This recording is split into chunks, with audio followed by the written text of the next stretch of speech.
واللہ ما طلعت شمس ولا غربت. ویسے تو شریعت میں سال کے ختم ہونے پر کوئی عبادت کا عمل یا کوئی مستقل حکم نہیں ہے کہ انسان اپنے آپ کو دیکھے اور اس طرح سوچے کہ پورا سال میں نے کیا کیا ہے.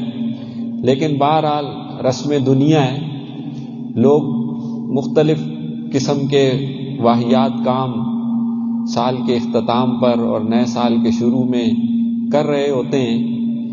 تو جب اللہ تعالیٰ نے ہمیں ان واہیات بیہودہ کاموں اور حرکتوں اور گناہوں سے بچایا تو اللہ کا شکر ادا کرنے کے لیے اور اللہ کی دی ہوئی توفیق پر اس کا شکریہ ادا کرنے کے لیے ہم بھی اپنے سال کے اختتام پر اگر دیکھ لیں کہ ہم نے کیا کھویا اور کیا پایا، کیونکہ اس رواں سال کا اختتام قریب ہے اور اگلا جمعہ اس کا آخری دن ہوگا. تو بہرحال ہم بھی اپنا محاسبہ اور اپنا حساب کتاب کر لیں تاکہ ہمیں بھی ایک نئی جستجو اور ایک نیا عزم مل جائے اور پچھلے پر ہم اللہ تعالیٰ سے معافی مانگ لیں، اس نے جو ہمیں توفیق دی اس پر شکر ادا کر لیں. تو اس میں بھی کوئی خاص حرج نہیں ہے. ہاں البتہ اس کو کوئی مستقل عبادت نہ سمجھا جائے، اس کو کوئی نیکی کا بہت بڑا مستقل کام نہ سمجھا جائے، سنت نہ سمجھا جائے.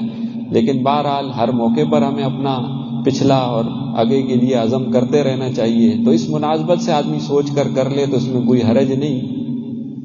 تو بہرحال اللہ تعالیٰ نے ہمیں یہ سال خیر و عافیت کے ساتھ، صحت کے ساتھ، اپنی عبادت میں لگنے کے ساتھ، نیک اعمال کے ساتھ گزارنے کی توفیق عطا فرمائی ہے. تو اس موقع پر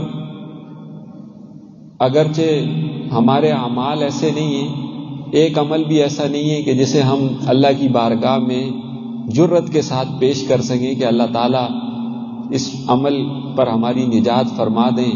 بہت ناقص، بہت کمزور، بہت غفلت والے اعمال میں زندگی گزری ہے. عبادات، معاشرت، معاملات، اخلاق، کسی بھی پہلو سے اپنے آپ کو نہیں انسان سمجھتا کہ کوئی مناسب اللہ کی بارگاہ کے کام ہوا ہو. لیکن بہرحال ہمارے بزرگوں نے ہمیں سکھایا ہے کہ جو عمل بھی ہو گیا، جیسا تیسا بھی ہو گیا، تو بہرحال اس پر اللہ تعالیٰ کا شکر ضرور ادا کرو. یہ کوئی تواضع نہیں ہے. بعض لوگ اس کو تواضع سمجھتے ہیں